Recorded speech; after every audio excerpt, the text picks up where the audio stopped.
dia pengen gunakan TNI untuk MBG, PSN dan lain sebagainya, itu hanya bisa berjalan mulus kalau revisi Undang-Undang TNI ini jalan. Makanya dalam revisi Undang-Undang TNI itu selalu menginginkan adanya perluasan terhadap peran TNI.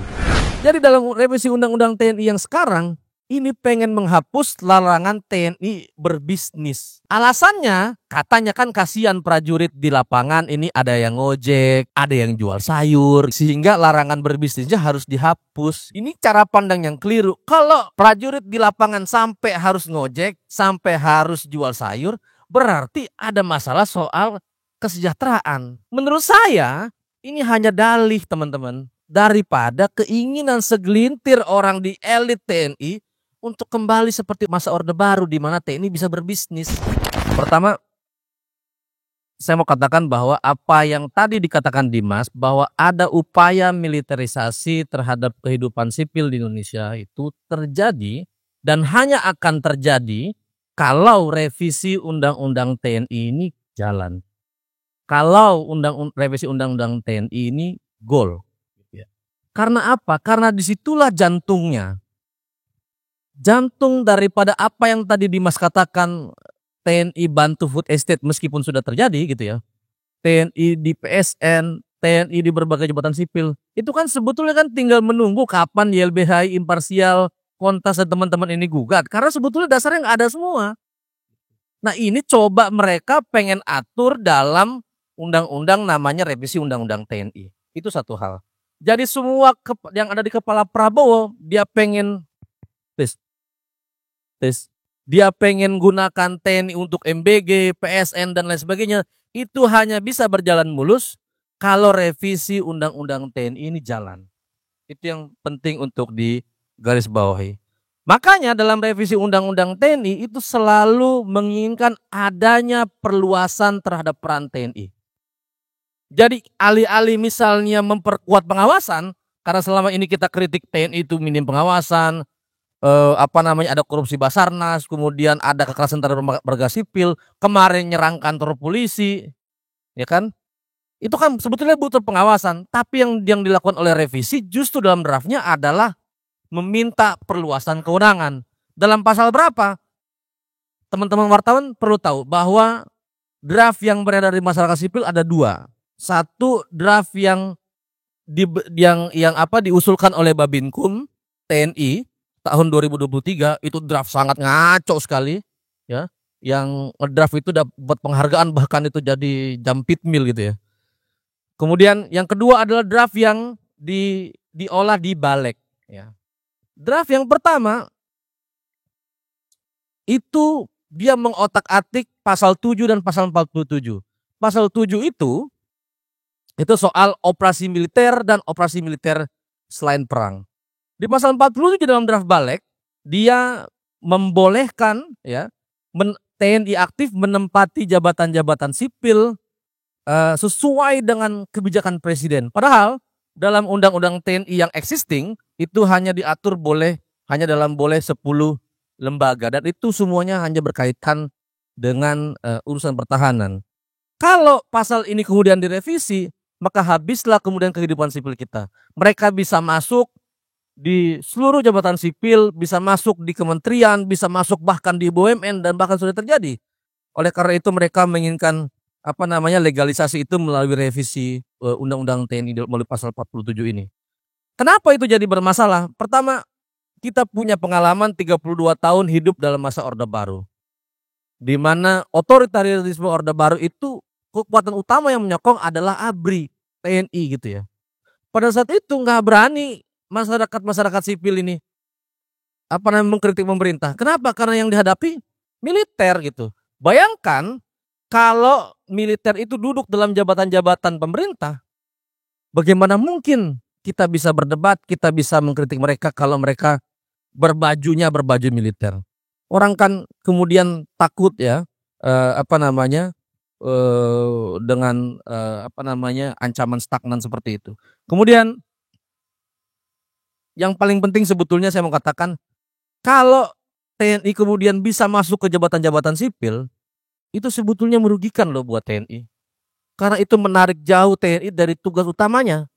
sebagai alat pertahanan negara ya. Kan raison d'etre dibentuknya militer kan satu-satunya hanyalah untuk berperang gitu ya.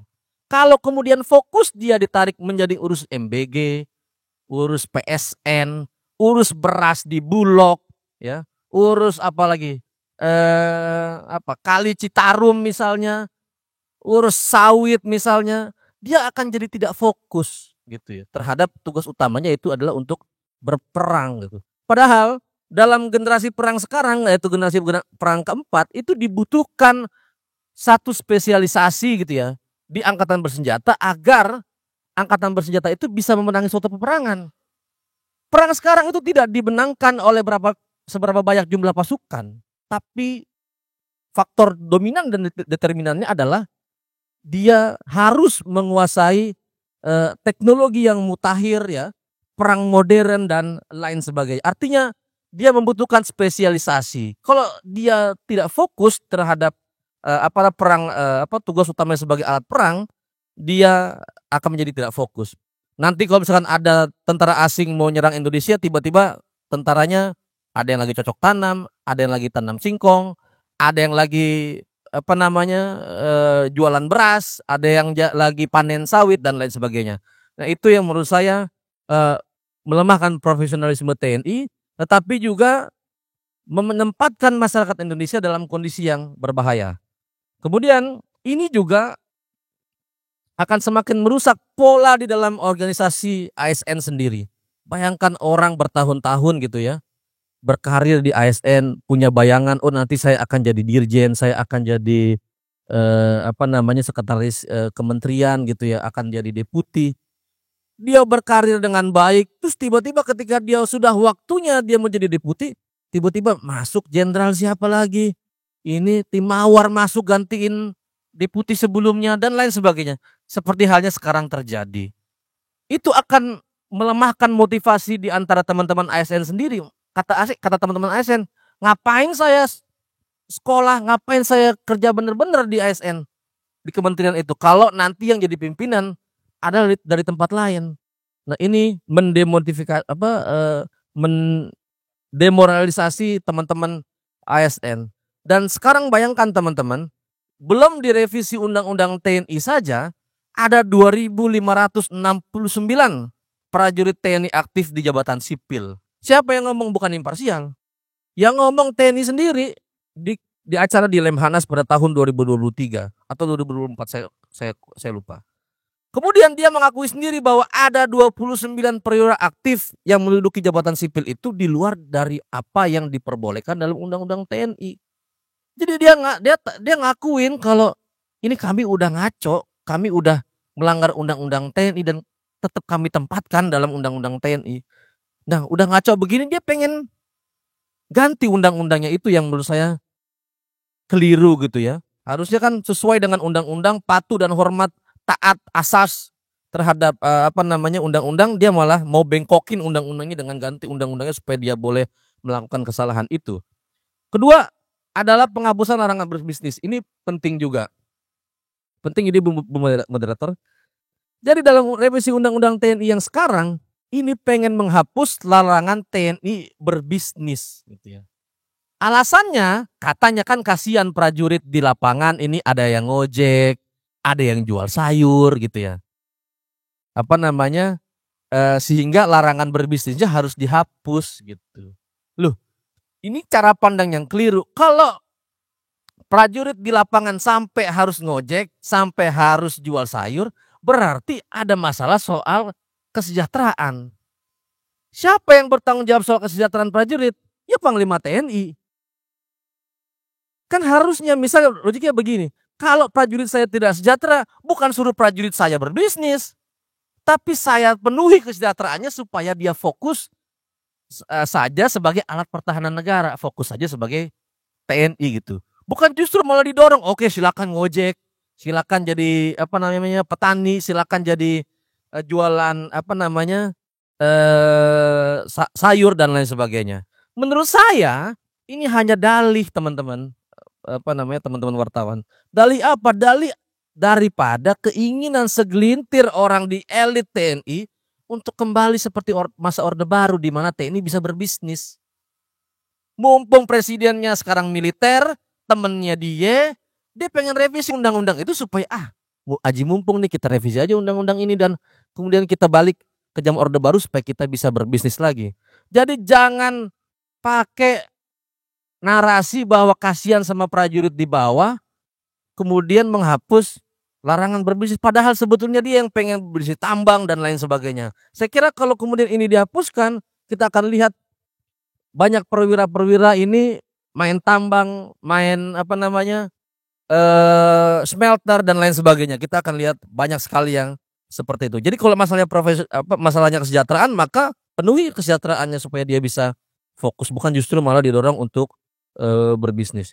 Yang terakhir adalah soal yang paling krusial dalam revisi undang-undang TNI yang akan dibahas ini ada usulan untuk memperkuat peradilan militer. Yang mana sebetulnya oleh undang-undang TNI yang ada itu disuruh direformasi. Dalam undang-undang TNI yang S16 itu dikatakan bahwa prajurit TNI yang melakukan tindak pidana umum maka diadili dalam sistem peradilan umum. Kok dalam draft yang kami terima dalam revisi undang-undang TNI, dia pengen pasal itu justru sebaliknya. Kalau dia melanggar tindak pidana, dia diadili dalam peradilan militer. Ini kan keliru gitu ya. TAP MPR nomor 6 dan 7, amanat reformasi dan amanat undang-undang 34 2004 itu mengamanatkan bahwa kalau TNI bersalah melakukan tindak pidana umum diseret dalam peradilan umum. Kenapa? Supaya orang semua bisa lihat. Supaya ada equality before the law di sana. Supaya orang ada persamaan di muka hukum gitu ya. Kalau TNI membunuh orang seperti kasus Tangerang, diadilin dong yang sama dalam peradilan sipil supaya orang semua bisa mantau, terbuka dan tidak ada impunitas. Hukumannya juga sama gitu ya dengan sipil. Jangan kemudian lebih rendah atau bahkan lebih tinggi. Imparsial kontras seringkali memantau peradilan militer justru hukumannya rendah. Kasus Jusni, bayangkan 11 orang anggota TNI mukulin orang sampai mati yang dihukum 1 tahun 3 bulan paling lama. Itu nggak masuk akal menurut saya. Kasus Pendeta Yeremia Zanambani dihukum 1 tahun 3 bulan juga. Yang bunuh tentara, dia di mana? Di peradilan militer. Oleh karena itu sebetulnya undang-undang TNI TAP MPR nomor 6 dan 7 tahun 2000 itu mensyaratkan kalau prajurit TNI melakukan tindak pidana umum diadili dong dalam peradilan umum supaya fair. Supaya orang semua bisa lihat. Supaya jaksanya bukan militer, supaya hakimnya bukan militer, supaya pengacaranya bukan militer. Kan kalau dalam peradilan militer hakimnya militer, jaksanya militer, pengacaranya militer. Ini kan jeruk makan jeruk, gak usah bodohin kita semua lah. Ini pasti mungkin hampir pasti terjadi kalau semuanya sama-sama dari kalangan sendiri. Artinya undang-undang ini tadi 3 hal tadi oleh karena itu kita mesti tolak undang-undang ini karena satu, dia alih-alih memperkuat pengawasan, dia justru meminta kewenangannya luas yang kemudian itu menimbulkan dui fungsi yang mengancam demokrasi.